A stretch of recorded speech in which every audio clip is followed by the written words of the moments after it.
I really appreciate everybody joining us today. I'm really excited about this conversation. Obviously, as you know, today we're talking about an important new book by a really great food journalist who's been way ahead on one of the most important issues in the meat industry, in agribusiness, and in the food system today. And of course, that's Chase Purdy. Chase has a long history of reporting on the business, politics, and technology of food. He's worked at Quartz and Politico, as well as newsrooms across the American South, including the Roanoke Times, the Ledger, and the News Virginian. He was a 2019 National Fellow at New America, which is where our paths crossed. I was a fellow at New America in 2014. I also write about big corporations and food. My first book was about the meat industry called The Meat Racket. And then I published a book about Koch Industries called Cokeland. So I'm really grateful to be part of this discussion today because Chase's book hasn't just been fascinating for me, but it's had a really big impact on how I think about the food system. So before we get into it, Chase, I wanted to say hello and give you a chance to say hi to everybody.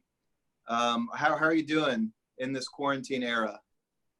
I'm doing well. I'm coming at you from my humid Williamsburg apartment up in Brooklyn, but happy to be chatting today. Yeah, it's good to see you. I wish we were at New America's offices. Maybe when all this passes, we'll be able to do that. For sure. Because, yeah, this will be an important issue. So let's just jump right in. Let's talk about this book, The $1 Billion Burger, Inside Big Tech's Race for the Future of Food. And that's a sort of a big subtitle that I think actually captures the enormity of what you're writing about in this book. And as a little bit of background, as I said, I've written about the traditional meat industry. I mean, what we think about as meat, cows, chickens, pigs that are slaughtered, processed, distributed to eat. You're writing about something totally different. And we could call it cultured meat, cell-based meat. I'll let you define it. But before you do, the one thing I want to say is when I first heard about this technology, I think about 4 years ago, maybe 3.5 years ago, it really seemed almost like the realm of speculative science fiction to me. I thought, okay, this is really interesting, but this is something that might impact us 5 years, 10 years down the road. But your book really changed my thinking about this and showed how important this is for us to be talking about today. So why don't we start at the beginning? What are we talking about here in this discussion when we're talking about meat? Right. So, I mean, to your point about, learning through this that we're maybe closer to cell-cultured meat than maybe what you once thought. It's the same case for me. The last time really that I feel like the world was talking about cell-cultured meat was really back in 2013 when a Dutch professor sort of unveiled the first sort of cell-cultured beef patty to the world on a stage in London. And basically every major outlet was writing about it at that point. And then sort of this sort of public noise about it kind of died down for a while. And in that downtime, meat alternatives, particularly in the plant-based sector, like Impossible Foods and Beyond Meat, kind of rose up and captured a lot of public imagination. And I think now we're reaching sort of this point where cell-cultured meat, which is an entirely different kind of meat alternatives in the plant-based variety, is starting to gain a lot of steam. And it is fundamentally different than like the Impossible Foods or Beyond Meat burgers and products that you're going to find out there. And just, as a basic overview, it's a complex science, but the basic overview is that, you essentially like extract like a stem cell from, you name it, like a chicken, a pig, a cow, lamb. And you basically need 3 ingredients to make cell-cultured meat. You need that animal cell. You need something for that cell to feed on. In our bodies and in animal bodies, blood delivers lots of nutrients to cells that can then replicate and build themselves up into tissue. It's not much different when it comes to feeding these cells. The cells feed on this liquid medium that is filled with amino acids and proteins and all the things that a cell needs to replicate itself over and over again. And then the third ingredient is basically like where that all happens. You think about a cow's body has like a certain temperature, it has the right oxygen levels throughout it to promote sort of tissue growth. All that happens in what's called a bioreactor in the cell cultured meat world, which is essentially, you know, it sounds super fancy, and it is in some level, but it's essentially just a big beer vat or a tank where all this happens. It's like sort of temperature controlled and super sterile. And inside this tank is where the cell that you have collected replicates over and over and over again. And it grows into fat tissue and into muscle tissue. And on a sort of really simple level, when you put those two things together, you have on a molecular level and a nutritional level what is real meat. And so that's kind of what it is. And I would say that since 2013, this field, in the 7 years since 2013, this field has grown to like more than 30 startups around the world, has gotten investment dollars, not only from, you know, single investors in certain funds, but also from people like as high profile as Li Ka-shing in Hong Kong, Bill Gates, Richard Branson. And the case that I make in this book is that even if you are really unfamiliar or really squeamish or really excited about cell cultured meat, that you're not going to be able to like ignore it. There's enough willpower and science and money and interest pushing this technology, this food, to the forefront, and we're kind of at that point now. And that's what really blew me away, is just how advanced and far down the road this is. I really had no idea. And to that point, to talk about this, first of all, you've eaten some. I mean, you've eaten some of this meat. I seriously, tell us about this. I mean, is this a totally fake, weird test tube kind of rubbery meat? Is it a familiar? If I bought this in the supermarket, would I identify it as meat? So my experience eating this started, and I remember, so the book centers, you know, the book involves a lot of the companies in this space, but it really centers around, you know, one kind of is the vehicle for the story, and that company is Just, which is based out in San Francisco. And I remember the first time I went to Just and I tried cell cultured meat, and the first dish that they put in front of me was foie gras, which is not something that like I grew up with. It's not something I eat ever. It just kind of looked like this meat paste. I mean, it is just pate. And I remember the taste was very rich and kind of meat-like, but I didn't really have a lot to go on. And then the second thing that they brought out, and I wasn't expecting them to bring out a second dish, was a duck chorizo taco.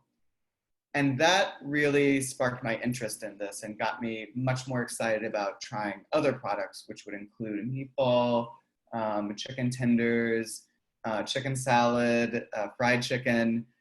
And as the reporting sort of went on into like year, you know, 1 year, 2 years in, and I started eating the products as, you know, as I was doing my reporting, it got to be really cool. I mean, like the taste is there.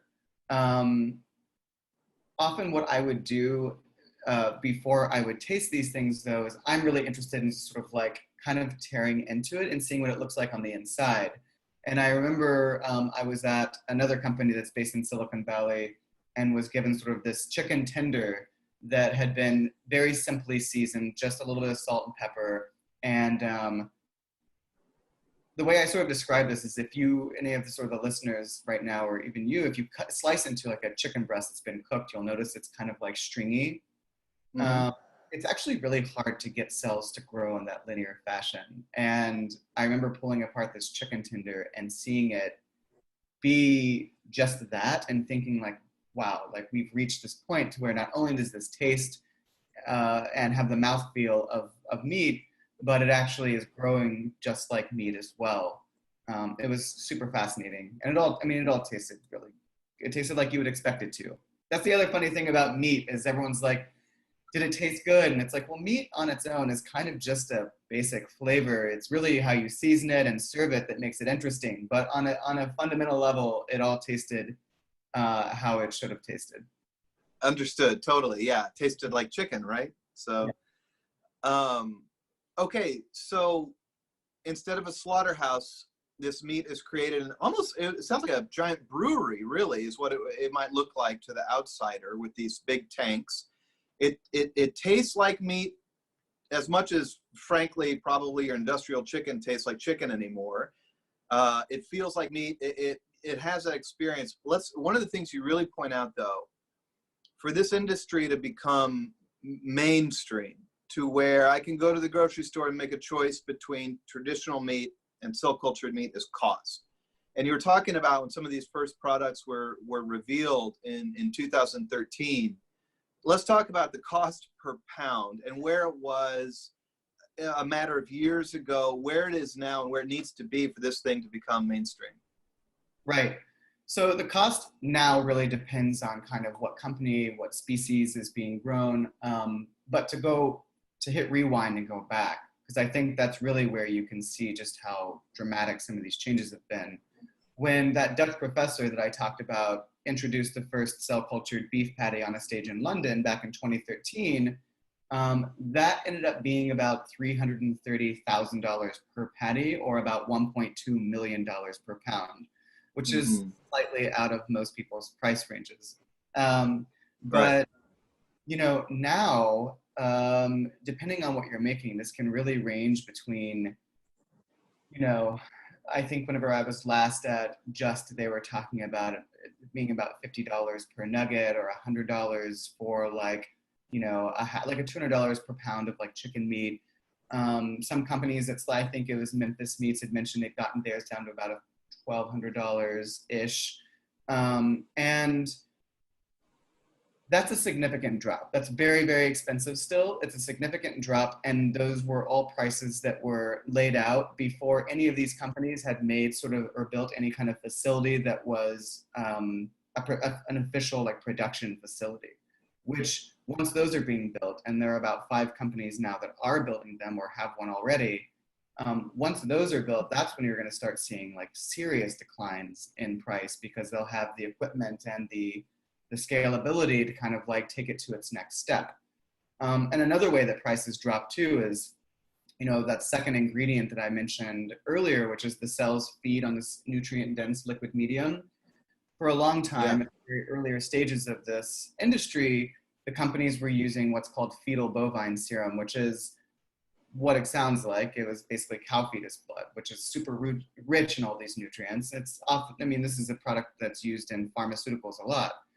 The people who are in this industry don't want to use that, and so they basically went off and they've created their own plant-based and synthetic nutrient-dense mediums. And we saw the price drop basically from $1,200 per liter for fetal bovine serum to what at least one company has said they have it down to about $1 to $5 per liter now, which is again like a significant drop in cost to what was one of the biggest hurdles that the industry had. So, I mean, you've covered a lot of businesses, you've covered these businesses. I hate to ask you to speculate, but when you look out on the horizon, when do you see this technology getting to the point that it could be in grocery stores and kind of breaking that cost barrier? Do you think it's possible? Is it 10 years away?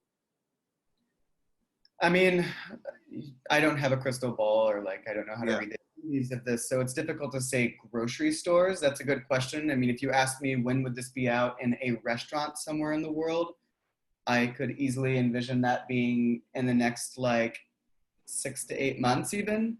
It really kind of depends on, it's less about when is the technology or the science that going to be there. It's more about when a regulatory body, sort of one of the FDAs or USDAs somewhere in the world, are going to like say, give this sort of a regulatory stamp of approval to build a framework by which these companies can operate and be overseen by, you know, government inspectors for food safety and things like that. That's really what's holding it back. But I bet a restaurant wouldn't surprise me if it was out somewhere, probably Singapore, in the next 6 to 8 months. Grocery stores, probably still several years out. Okay. And this whole monstrosity that we call like a food regulatory system, let's kind of maybe revisit that in a second, because it's such an important topic as a barrier for something like this hitting the market.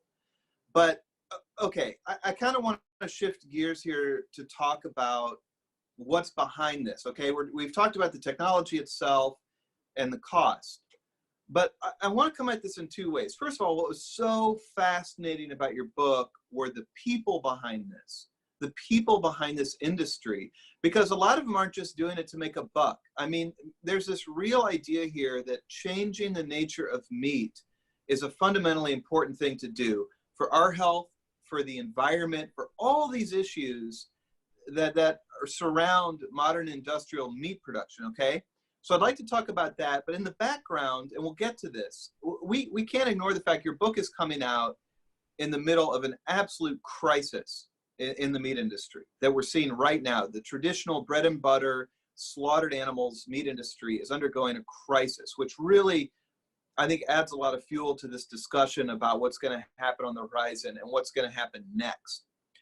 But so to that point, could you please talk a little bit about the people driving this technology and why they think it's so important that we shift from killing animals to raising meat in a vat? Right. So the whole kind of reason I stumbled on this topic that would become this book was that I kind of, over a period of time reporting on this space, figured out that the people who were behind cell-cultured meat companies were often like former vegan advocates. Not all of them are activists, not all of them, but a lot of them were. And I kind of started, figuring out how they were connected to other people in the animal welfare movement, and realized that, for some of these people, they were really a lot of them were friends in Washington, D.C. in the early 2000s, and all feeling kind of frustrated about how this their vegan activism that they'd been brought up with, that they'd worked within this activist system, wasn't really achieving as much as they wanted it to. And so I think the way that I phrased it in a story that I wrote for Quartz was the vegan movement finally broke out of its heart and started using its brain. And what we've basically seen is, when it comes to these cell-cultured meat companies, is that the entrepreneurs behind them have essentially decided to use sort of this capitalist system that perpetuates all this animal death, insert themselves into it, and sort of attack the system from the inside.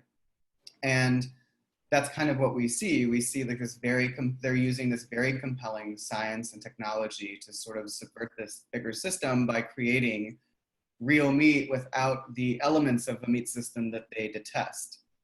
And that's kind of where I saw this industry really kind of burgeon up. And that activism has definitely stuck with a lot of them. Now, there are also people in this space that are not vegans, like Mark Post, that Dutch scientist in the very beginning.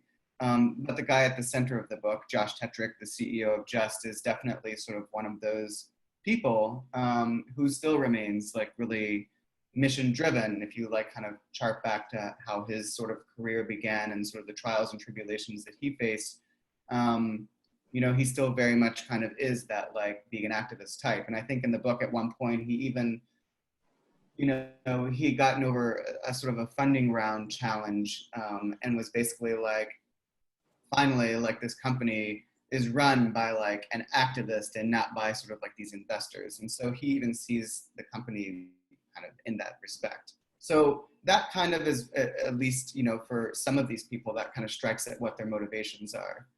And then to your point about the COVID thing, I mean, not only is this a way for them to sort of tackle the animal welfare issue of the meat system, but, more and more whenever you hear cell-cultured meat being talked about in a public forum, it's often as this very promising new tool to go after the 14.5% of the globe's greenhouse gas emissions that can be, which is just enormous, which can be tied back to the animal agriculture system, and that cell-cultured meat would use way less land, way less water, way less energy, and would be a way to kind of combat all of that sort of the greenhouse gas emissions issue.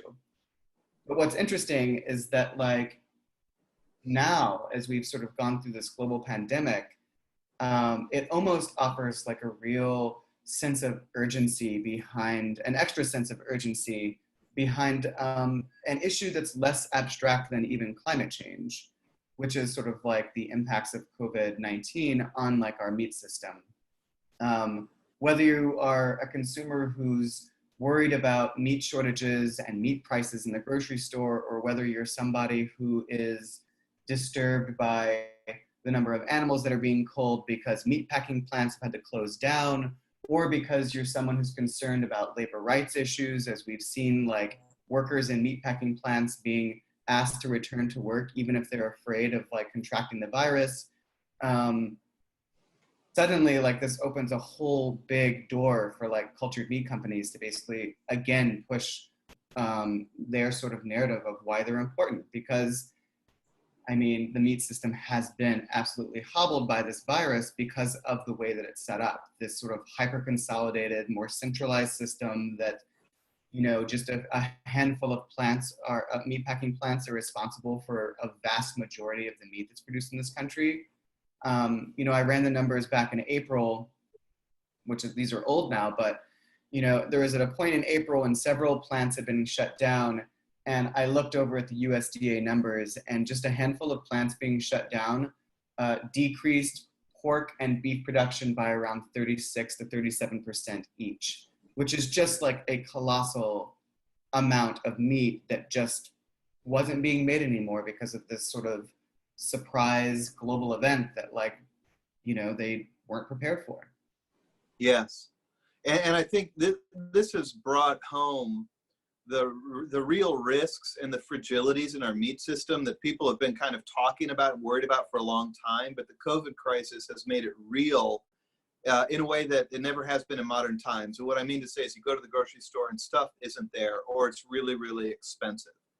And, you know, as you're talking, I do want to say that, you know, the meat industry has been working for decades to just push production into as few giant slaughterhouses as possible, which creates that scenario you just talked about, where when one slaughterhouse goes down because workers are sick, it knocks out a huge part of production. But each of those slaughterhouses also has a really enormous footprint of these industrialized factory farms that are tied to them. And I mean, we're talking acres and acres of land with these enormous sophisticated warehouses on them that hold animals, maybe 75,000 birds at a time, 20,000 hogs at a time. I mean, some of these hog farms are like small cities without a sewage system, you know, really large animals, hundreds of thousands with no way to really clean the waste before it's put out into the environment. And so I don't want us to forget just the enormous footprint that goes along with meat. That's really kind of, you know, most people don't see it because it's way out there in rural America. And Right. it seems to me the system you're describing, I mean, what would a cell cultured meat system look like? Would we have a meat factory in a small town with powdered soybean coming in one side, or what would it look like? You know, I think that, I mean, the annoying answer to that is that so much of this is to be determined, but I think that this event right now has even sort of forced cell cultured meat companies to think about, what does the distribution model actually look like? Because if, you know, what if you do build like a large, and you can imagine kind of like, yeah, I mean, a large brewery, which I think is kind of like an oversimplification of what this would be, because this would be kind of a massive brewery. But, you know, I think that some of these companies could envision like a large facility that is able to supply a region of multiple states with a lot of meat. And I think that that's been called into question now, because we see what happens when something unexpected sort of can befall onto like the meat system. Yeah. And I think that some of these companies are maybe now questioning, well, maybe this needs to be a more local agricultural economy, slightly more regional or city-based. You know, I talked to one of the CEOs in this space, Mike Selden at Finless Foods, and he sort of had made the observation in the past that when it comes to fish, cell-cultured fish is not much different than fresh caught fish, which is that the sooner you eat it, the better it's going to taste, the more fish like it's going to taste. And so that kind of almost dictates that if you want to service the city of Chicago with cell-cultured fish, it's going to make sense that you have like a facility that services Chicago, that you have one that services, or two that services New York. And that's like, you know, obviously less susceptible to some of these like larger problems.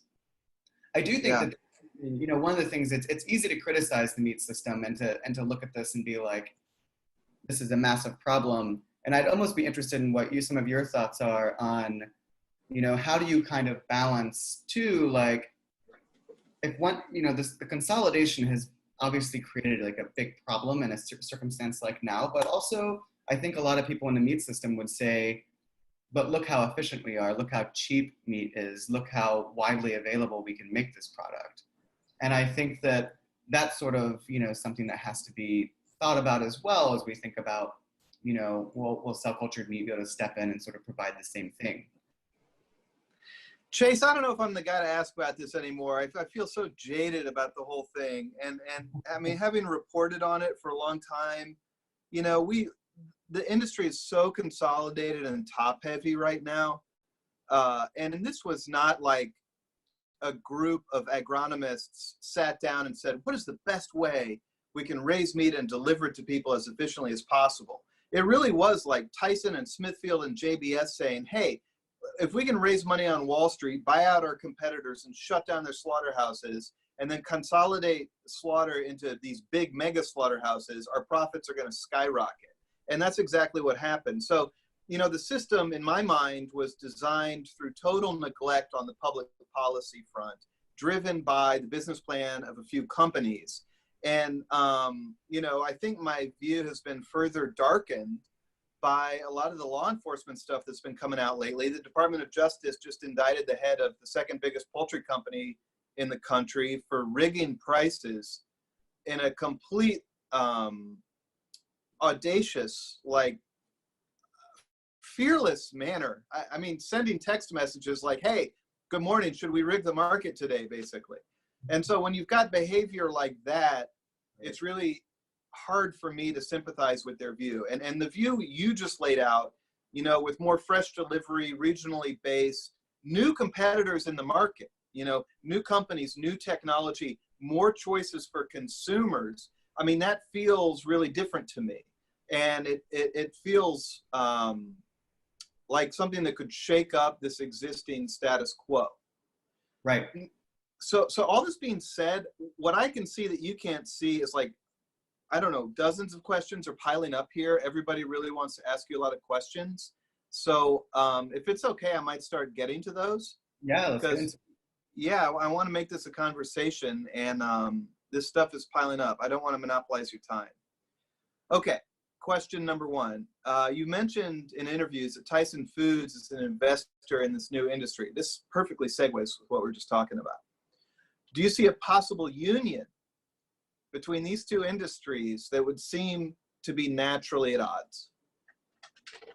Yes, absolutely I do. I think that, you know, one of the things that I get into with this book is kind of like some of the food fights in American history that have taken place. And, you know, whether you're talking about back in the 1800s when margarine was basically, the idea of margarine was imported over from France and freaked out the butter industry, which led to the creation of the dairy lobby, and the intense fight between those two interests, whether you're talking about how the dairy industry has been completely spooked by the ascendance of plant-based milks, or, you know, the meat industry's reaction to plant-based meats. Cell-cultured meat is slightly different because, yes, there is an element of like the meat world that hates this idea. The ranchers in particular really detest it. But what makes it strange, and the wrinkle in this, is that both Cargill and Tyson Foods have sprinkled investment dollars onto a few of these companies, which sort of just shows that they are interested. And what really struck me was when former Tyson CEO Tom Hayes appeared on Fox Business a year or so ago, and he sort of described Tyson Foods as not as a meat company. He basically called it a protein company and indicated that consumers out there are very interested in plant protein, conventional animal protein, and maybe one day in the cell-cultured meat protein. And that there is, if that's what you are interested in serving people what they want, then Tyson could be a part of that game, which kind of indicates to me that the most powerful players, the people who are making big decisions about how meat is made in this country and how protein is produced in this country. If the former CEO of Tyson is saying that, then I think there's a huge chance that they could be very much part of this business.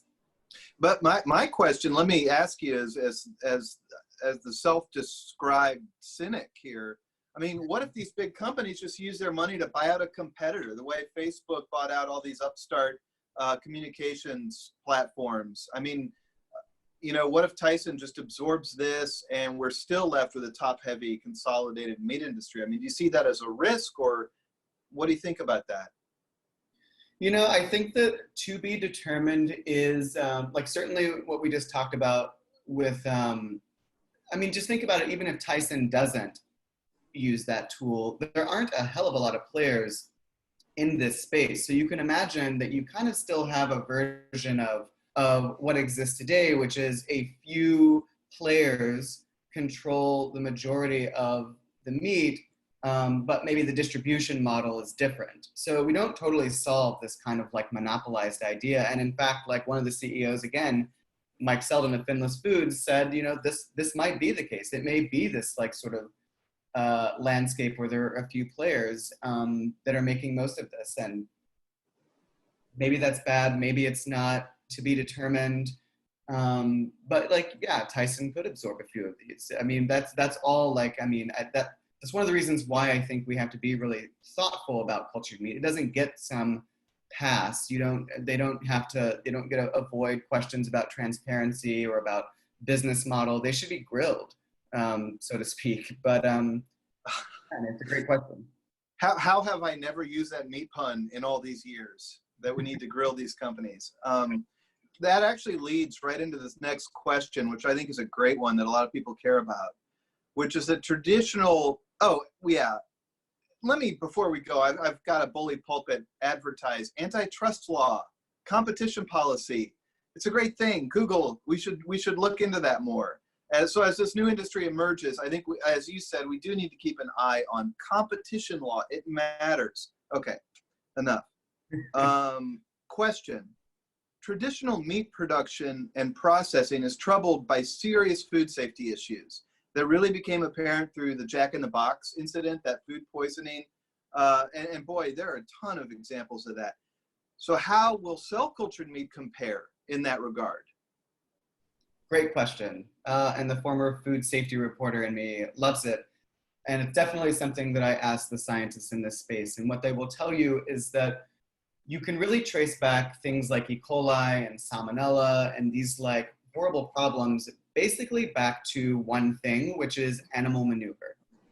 These slaughtering facilities and meat packing plants aren't like super clean places. In fact, we basically accept the fact that the chicken we buy is going to have a certain amount of salmonella on it, and we basically just trust that people are cooking their meat at a temperature and at the length of time that they're supposed to, enough to kill off these bacteria and allow, and make it safe for us to eat. Well, the cell-cultured meat process happens inside sort of these very sterile bioreactors that have to be cleaned. And there is obviously no manure involved because there's not an animal involved. And so you aren't going to have these pathogens sort of like lurking on the surfaces of the meat that you buy. And so it kind of does eliminate that. One of the weirder things, I was at Just and I was talking to one of their scientists, and I think at this moment, we were both standing over kind of a bioreactor and I was looking inside at what had sort of grown in there. And I was basically like, so could you just eat this raw if you wanted to, because you don't have to worry about these like pathogens, which is absolutely disgusting. I wouldn't do it just because I've been, conditioned to not ever want to do that. But his answer was basically like, I mean, theoretically, yeah, you could just eat this. It's not going to be covered in the stuff that's super harmful to your health. And so there's that. And then also I would just add that, the scientists also say that because you are monitoring what's happening in these bioreactors, if there is sort of a contamination, you can tell. You can see things look different than what they should. Things smell different than what they should. And so, especially when you have like government oversight also as an extra layer of protection over this, I think it's pretty safe to say that it's very likely this will be a lot safer, at least from that pathogens, point of view. And, you know, as you know, in the slaughterhouses, it's like this escalating war against pathogens. I mean, the parasitic acid chemical they're spraying on chicken, chlorine-based products that they're spraying, is this constant fight against that. Right. And that just seems like a huge point, that there's no manure involved. That would change the entire equation. Yeah, totally. Okay, this is an interesting question. When you ate the cell-cultured meat, do you know what percentage was actually cell cultured? This listener's understanding is that most journalists are actually given a mix of cell-based meat with plant-based products. Yep. So, a few of them were definitely a combination of the two. And I think that's a really great point. I'm so glad someone brought that up, because I bet that some of the earlier, I don't know if this is too much to get into, but when you think about how meat is structured, it's kind of the muscle that offers a lot of the texture and the fat that offers a lot of the flavor. And one of the things that we can really use this sort of plant protein for is to help with the structure and sort of that, like, the mouth feel of things. And so I think the earlier products that we're all going to see probably will be a hybrid product.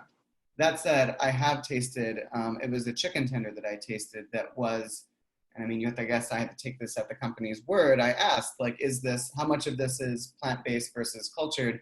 And they said, this is a 100% cultured meat item that you're eating. Interesting. So that, and it tasted good, but I also have tasted hybrids as well. And they did taste fine. And I mean, I couldn't tell the difference personally. But I do think that that's like a really interesting topic. And it's very true. Like, most of these early products that are being tried are a combination of the two. And, I don't see that being necessarily a bad thing, but I do think that as this industry gets even more and more able to, like, produce at scale, you're going to be seeing more and more, like, where it's either entirely cell cultured or, 90% cell cultured. Yeah, and we can't ignore that alongside this, there really has been, it seems to me, I'd call it a major breakthrough in the plant-based meat. Which, God, forgive me, what's the deal? Burger King released the Miracle Burger or something like that. Do you know what I'm talking? Impossible Burger, yeah. And yeah. So it's interesting that these two things are kind of coming along at the same time. And I didn't know that they could be fused together like that. Okay, this is a really interesting question, and I'm scared we're going to fall down a rabbit hole and never come out. But we've got to address this issue of the regulatory agencies, because it is such a big deal here. So here's the question. Regulators move slowly, and the conventional meat industry may have an interest in not moving this forward. Which U.S. regulatory agency or agencies are going to own cultured meat in terms of regulating it, I assume? And what are the potential regulatory barriers from the conventional meat producers? Right. So there was a pretty big public fight about this a year and a half ago, where the USDA and the FDA were basically duking it out with each other over who would get to regulate this. Many of the cell cultured meat companies wanted the FDA because just the process they were using, culturing of cells, is far more akin to the pharma world that, like, the FDA already oversees than the USDA's work had been up until that point, which the USDA does oversee a majority of meat, but the process by which that meat is made obviously involved animals and slaughter and line speeds and things like that.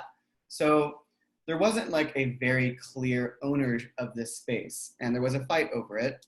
And essentially, like, a truce was drawn that was, led in part by one of these companies, Memphis Meats, and the national sort of the NAMI, which is like a major meat lobbying group. They kind of came together, wrote a joint letter, sent it off to the Trump administration.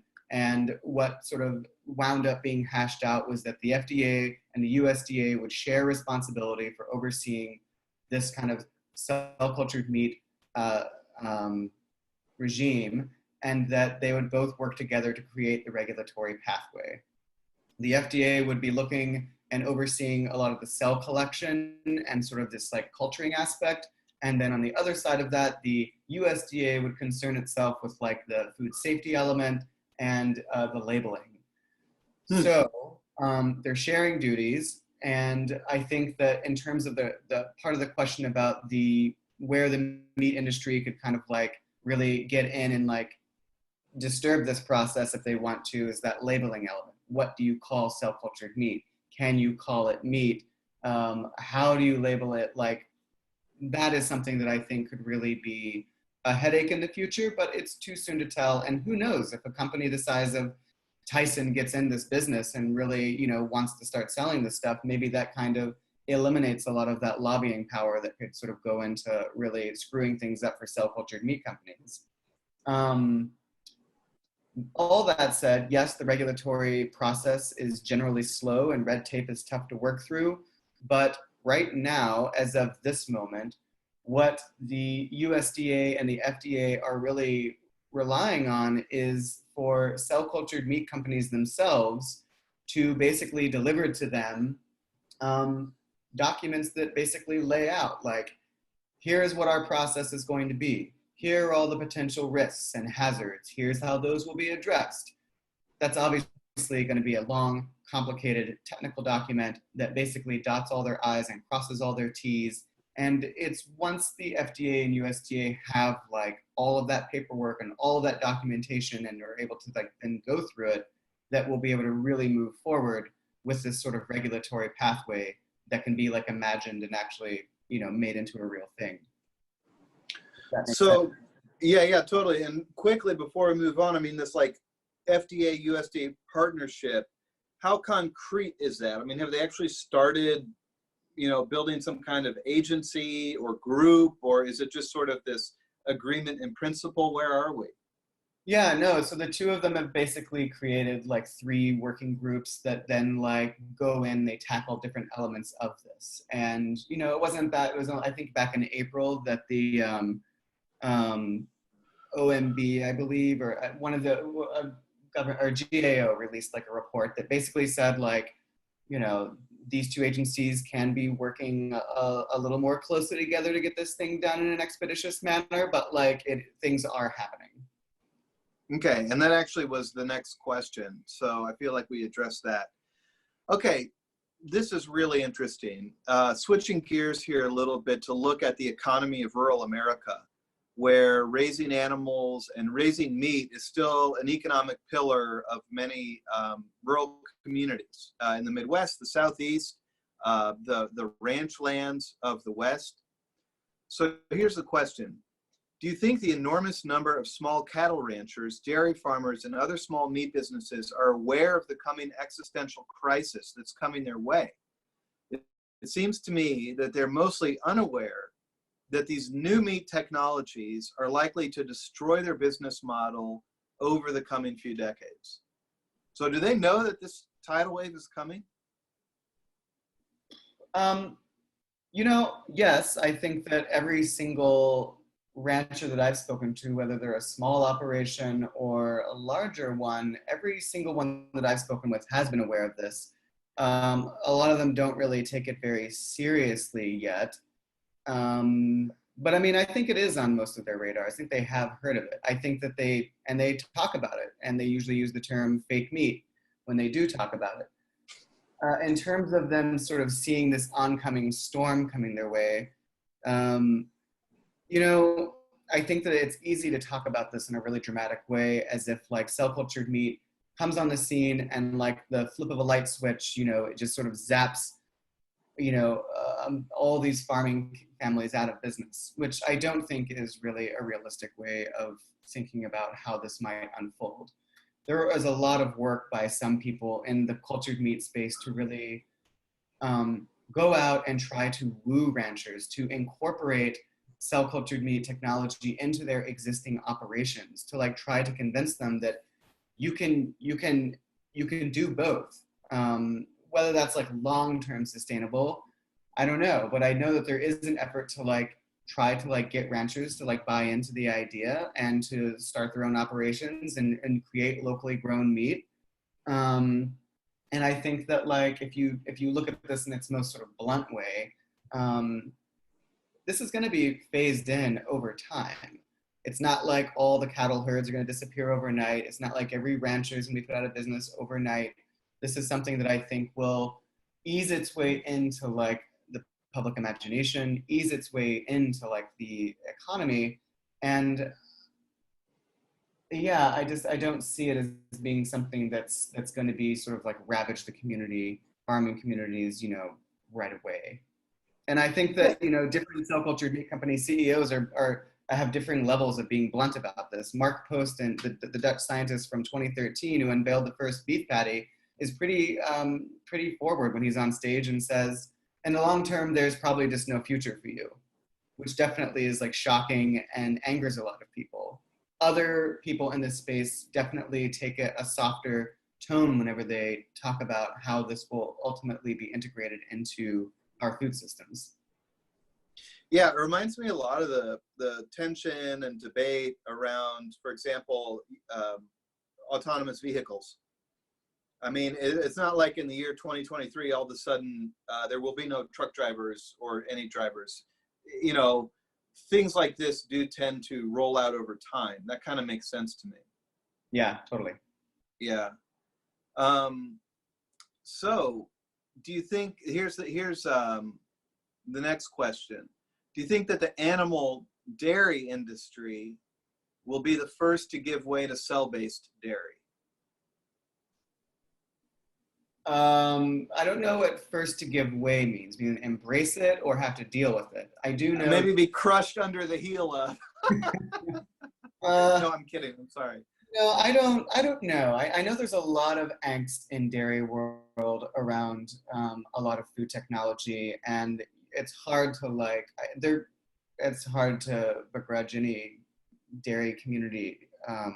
They face a lot of really challenging economic issues and have for years. And so I do think that they are very anxious about this kinds of stuff, these kinds of things. I do think that there are companies in Silicon Valley, Perfect Day comes to mind, that have basically trained yeast to create the same sort of like casein or whey protein that you find in milk to make sort of a totally cow-free cow milk.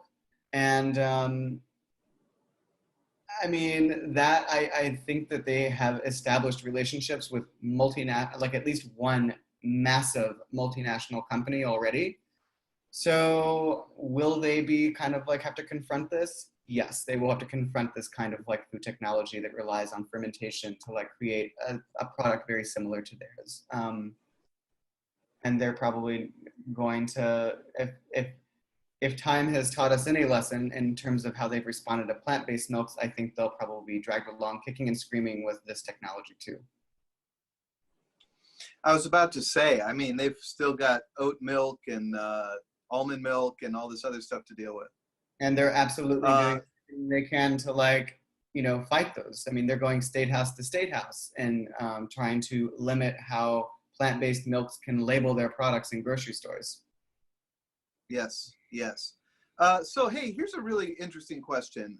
It's a two-parter. First of all, where does this stuff stand in religious terms? Is it halal? Is it kosher? And then along with that, is there any partnership between religious movements or vegan movements and this technology? I think we've described the vegan connection, which is very strong. But what about kind of the religious element? Is this stuff halal and kosher? So that really depends on who you ask. Okay. The rabbinical community has done, I think, a lot more. In my reporting experience, this may have changed since the last time I reported on the story, but at the time, it was sort of the kosher authorities had done a lot more thinking on this than like the halal community had. And it really depends on who you ask. I mean, there is a pretty high up rabbi in Israel who has been so bold as to say that cell cultured pork would be okay to eat. They're the sort of massive organization here in the US, the Orthodox Union, the president of their kosher division, Rabbi Menachem Ganak, is super, super excited about cell-cultured meat, mostly because, you know, it really falls in line with this kind of Jewish repair the world mentality. I mean, there are so many, the amount of animal death, the amount of pollution and climate change impact from animal agriculture. He's really optimistic about this as a potential tool to address those issues. And, you know, he does not think that cell-cultured pork would be okay to eat, but he does, he can, you know, one of the conversations I had with him, he could envision a cell-cultured cheeseburger being totally fine. One of the things, and that kind of gets into this like really interesting topic, sort of cultural topic of what if what happens to a cell during this process fundamentally changes its nature. That's kind of the idea. If you put a beef cell through the cell culture process, does some element of its nature sort of fundamentally transform, making it into an entirely different type of food altogether? I don't think that they would argue that this food is kosher necessarily, but they would argue that it's parv, which would mean it's like a neutral food and that you can eat it. And they do have sort of some precedent, you know, one of them being it was an ingredient called L-cysteine, which is used in bread making that can come from the feathers of certain birds. And they sort of argued that L-cysteine, I mean, this gets in way too deep in this, and so I won't go too far into it, but basically there is precedent to their whole idea that like a cell transforms its fundamental nature as it goes through this process, making it okay to eat this meat with like cheese, for instance. So, you know, there's a really rich dialogue happening in sort of the halal and kosher communities over like, what does this mean for like our religious sort of culture? And this does touch on one of the questions. How do they get the cells? How do they get it out of an animal? Where do they get the cells? Yeah, it's you know, when you talk to the scientists behind it, they talk about it being sort of a pretty harmless biopsy. You're essentially just sort of scraping the cells off of the animal. Okay. And, you know, I think this is also tied to this question about the religious questions and the deeper philosophical. Is there a risk here that this thing gets associated with veganism in the following sense, that the idea is no more meat, no more animals, and that could be maybe a controversial cultural sticking point? I think is the question here. Is there a risk that this is the face of the end of meat as we know it? I think that it's very possible that there will be people out there who just never really buy into the idea or feel curious about trying cell-cultured meat. And I think that it is that kind of an idea and that sort of a mindset that will always mean that animal agriculture in some form will exist, whether it's in like a premium product or to like service, you know, a segment of the population. I mean, this isn't the most optimistic, you know, worldview for cell-cultured meat companies, that they just suddenly take over most of the market over a long period of time, and that animal agriculture gets whittled down to, it probably won't be nothing, but there will be like, you know, a very select market for that kind of product. And that's super likely. I don't think that the vegan aspect of this is ultimately going to like be what people think. I don't think when you buy this in the store, you're going to be like, this is the vegan option.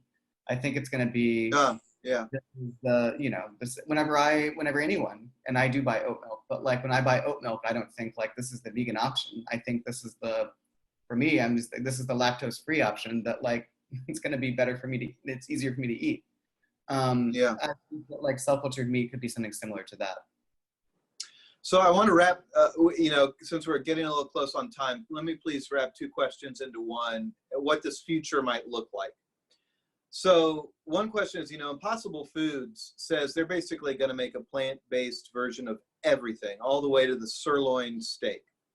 What do you think of that? Do you think that plant-based meat can replace meat, or do you think that the cell-cultured meat is going to be part of the mix going forward? And then related, could you please talk a little bit about the breweries where this stuff would be made and about those bioreactors? You know, one questioner is wondering, how many people would work at a bioreactor plant? Do you have a sense of their environmental impact? Would they be super pollutive? Do they have a high carbon footprint? So those two questions, what would this look like in the future if this becomes really common? And then remind me again the first part, sorry. Well, the first one is like, do you think, impossible meat and these plant-based things would be the total, replacement? So I don't, plant-based imitation meat products are super interesting. I think there's a lot of very, very cool science and technology that goes into making them feel and seem as much like the real thing, to sort of mimic all the functionality of meat. That is a fascinating space. And I think that the issue of prioritizing or really leaning into that functionality element of food is an interesting topic for another day. Yeah. One thing that I do think plant-based meats will not be able to do is, at least right now, they don't taste like meat. They taste fine. I think to a lot of people, especially the mouthfeel, whenever you pile it onto a burger and add tomatoes and condiments and mask the flavor, I think that that's a really good analog for meat. But I think that the taste just isn't there yet. And I think that the other element of this is the nutritional element. Cell-cultured meat is basically saying, this is real meat. On a molecular level, on a nutritional level, this is the same thing. Plant-based meats cannot say that. They can't say it's the same thing. And I think that that's an interesting differentiation between the two products. So Impossible Foods and Beyond Meat can certainly develop and carve out their own space in this, but they will never be the real thing. Cell-cultured meat is the real thing, and at least on a molecular and a nutritional level, and that's a big selling point for them. As to what these sort of plants would look like, I think the answer to that is that no, they will not require the same sort of labor force. You don't need thousands of people operating a massive room full of bioreactors. Does that have labor implications? Absolutely. As to what these look like, they're building their first pilot production facilities now. So it's kind of tough to say what they'll look like in the future. Whenever you talk to one Israeli company that's super interesting, Future Meat Technologies, their first bioreactors, I think, are these 600-liter ones. They're basically the size of a refrigerator. And the way it was described to me is that in several weeks time, they can basically grow the equivalent in one of these refrigerator-sized bioreactors, the equivalent of about 1,000 to 1,200 chickens. Wow. That's a lot of meat in one single 600-liter bioreactor. Once you get bigger than that, and some of their schematics and illustrations that they've created certainly illustrate what these future plants might look like. They're bigger, even bigger bioreactors. So all that to be determined. All of it will be super interesting, and I would, can't wait to be able to tour one and actually ask lots of really important questions around how this works. How does the food safety element sort of figure into the way these places are set up? What kinds of bioreactors are you using? I mean, this can be as nerdy or as broad as you want it to be. Yeah. Well, on that note, I'm getting the digital hook around my neck here that I think it's time for us to wrap. And I want to thank everybody for joining us today. And I really want to recommend, I loved this book, and you've got to get it from Solid State Books before this is over. It's great reading right now because it is in the middle of a really important issue, but it's also not super depressing and cataclysmic. It's a really interesting story about an idealistic technological movement. So check it out. And Chase, thanks for the reporting on this, and thanks for joining us today. I really appreciate it. So thank you, Chase. Thank you, and thank you everyone for joining.